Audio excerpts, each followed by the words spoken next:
going to do something fun. We're going to explore some Elder Scrolls leak from Extras 1. He is fairly confident about this information.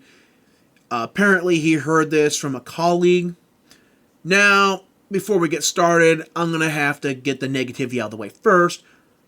Firstly, it is said to be inspired by Starfield. Now, this could just mean the shipbuilding mechanic, which was one of the few good features of Starfield.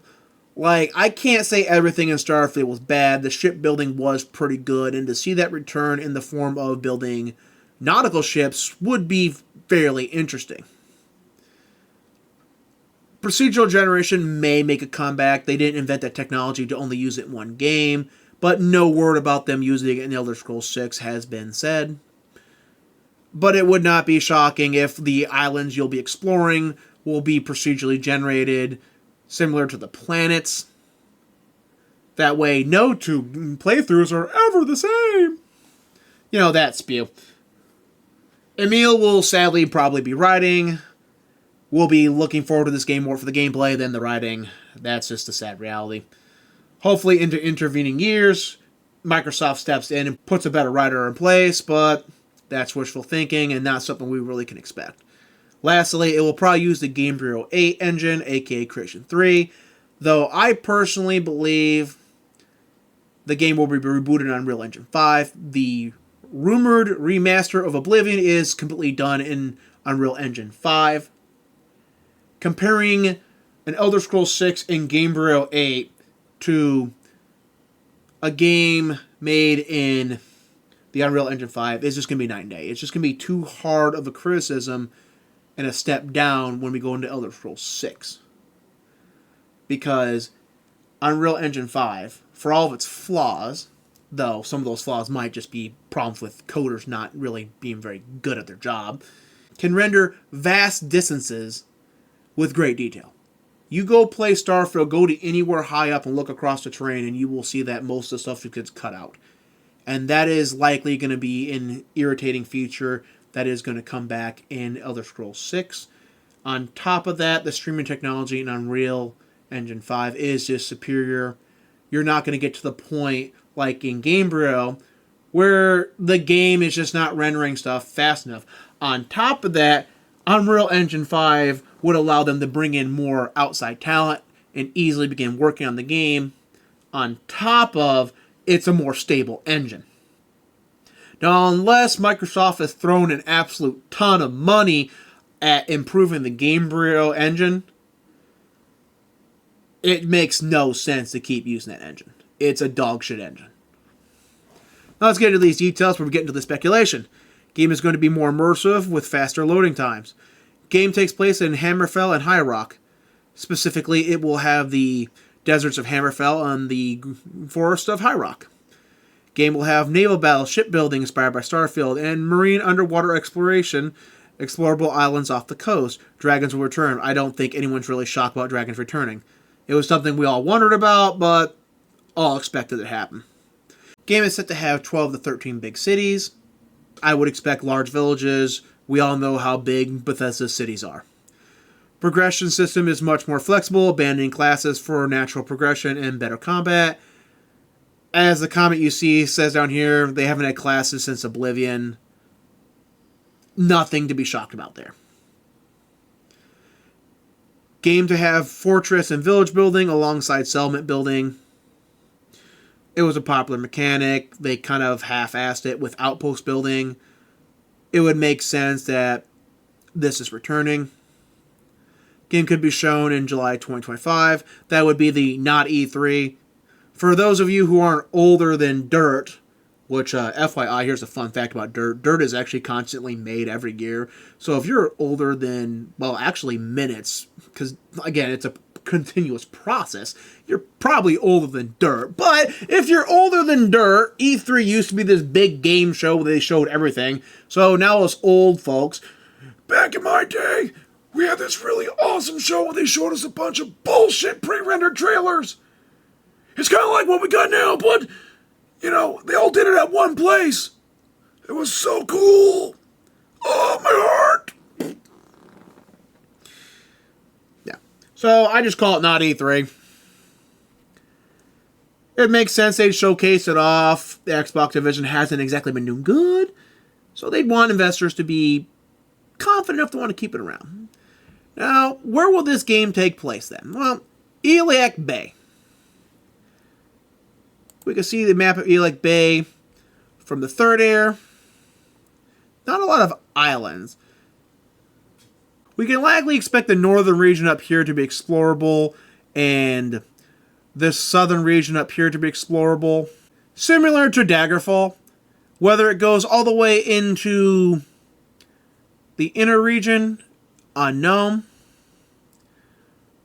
We hop over here, we can again see this is from Elder Scrolls Online.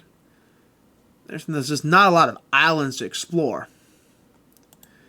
Hop over to this map. Now, Yokuda, that's not really going to be on the table. The Red Guard came from Yokuda. It is rumored to be underwater. All these cities here just flat out don't exist anymore, or maybe they exist.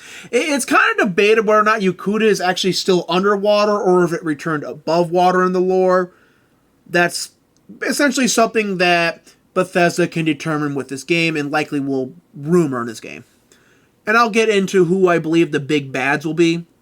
Unless it's the Dwemer returning, which was heavily teased in Skyrim. We go to come to this nicer map here. You can again see the deserts of Hammerfell, the jungles of High Rock, though this area here in other maps is more jungle-fied. But what's important is we can see these islands here. Betnik, Herney, Kespar, The Chain, Stras Mackay, and Thras. Thras is the region I believe will be in the game, or has a high chance to be in the game, and where our primary antagonists are going to come from. Now, when we look at the islands, Herney is where the Red Guard temporarily set up shop after Yokuda went underwater. It has room to have some really good lore written about it, but not much is known about it. Other than Sheogorath considered bringing it into the Shivering Isles, but decided it wasn't the right shape. So Sheogorath might play a huge influence in this region. Again, we don't really know, or won't know until the game drops. Kesper, again, just an uninspiring island. The Chain's kind of the same thing. Not a lot of lore happens here, other than it's really close to Thras, which we'll get to in a minute. And then Betnik is actually the more interesting island, as it was taken over by the Orcs, who have a fortress there. As the leak says that we will see fortress construction, it would make sense that Orcs would play a primary role in attacking settlements and attacking fortresses. We do have this picture here. Doesn't really show a lot. Thras is the more interesting location. Now, Thras is this area down here. Has a ton of islands and a lot of underwater locations. As the Slode, this ugly slug-like creature here. Here are semi-aquatic. Their culture is based around necromancy, which offers a really interesting threat. Now, the Slode have actually attempted to invade Tamriel several times and were rebuffed each and every time. Them being the primary antagonists would make a lot of sense, as it is about time that they would be capable of launching another invasion into Tamriel. The Western Seas, as of 3E402 and 3E432, were very quiet, giving hope to Tamriel that the Slode had retreated back to Thras for good. Them launching an all-out attack on Hammerfell and High Rock and the surrounding islands would be the big bad threat, which would also have a ton of sea battles and a need to maintain fortresses to hold them at bay and rebuilding settlements. It works out pretty good. Now, there's an alternative threat. As I said, the Dwemer were heavily rumored to be returning or teased to be returning in Skyrim. There was a rumor about the plot of the Elder Scrolls 6 that how they're going to settle who won in Skyrim is, it doesn't matter. The Elmeri Dominion invades Tamriel completely. They wipe out the Empire. They take Central Cyrodiil. They take Skyrim. So Hammerfell and High Rock are the only two regions that are really still completely independent. As we know, Valenwood is already allied with Somerset Isle. Elsewire, because they returned the two moons, which they may have actually had something to do with removing, is allied with Somerset Isle. Now, the political situation in Black March is pretty unique. We have to hop over here. During the Oblivion Crisis, the Hiss, the sentient trees that created the Argonians, called all the Argonians that could hear the voice of the Hiss back to our Black Marsh in order to fend off the coming Oblivion Crisis, which was said to be done so fervently that Mehrunes Dagon had no choice but to slam the Oblivion Gates shut in Black Marsh to stop the onslaught coming from the Argonians. A group known as the On Zahil, a fundamentalist group that's actually killing anyone that disagrees with them, has likely taken complete charge of Black Marsh, and they've basically invaded southern Morrowind because of all the slaving, murdering, and all the other crap the Dunmer did. So Black Marsh is largely independent, Morrowind is largely screwed. So at this juncture in the world's history, an invasion by the Elmeri Dominion would not be that difficult. The Civil War would have greatly weakened the Empire, and it would have also greatly weakened the Stormcloak, so wiping them all at one go. Maybe Solstheim is still independent. We won't know. This leaves High Rock and Hammerfell, who are in an interesting situation when it comes to the Elmeri Dominion, and likely the last bastion that could hold out against them. Given making the Elmeri Dominion the central villains of the game would involve a lot of race politics, I'm going to lean toward they're going to choose a slowed invasion from Thras over making the Elmeri Dominion the central threat. Though it could be a slowed invasion from Thras, the Elmeri Dominion is beginning to push inward. The Redguard have managed to hold the Elmeri Dominion at bay in Hammerfell. High Rock, the home of the Bretons, really hasn't seen an invasion yet. But the political intrigue in High Rock would make it very susceptible to an invasion. So there'd be room for some good conflict there.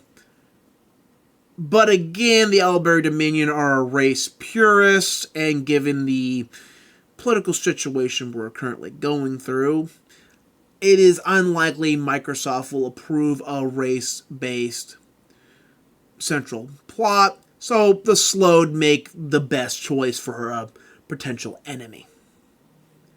Let me know what you think about all this. You think we're going to get the slowed? Do you think it's going to be all the Elmeri Dominion? Or do you think we're going to finally get the long-teased Return of the Dwemer? Hit the like, subscribe. I'll see you in the next one. Peace.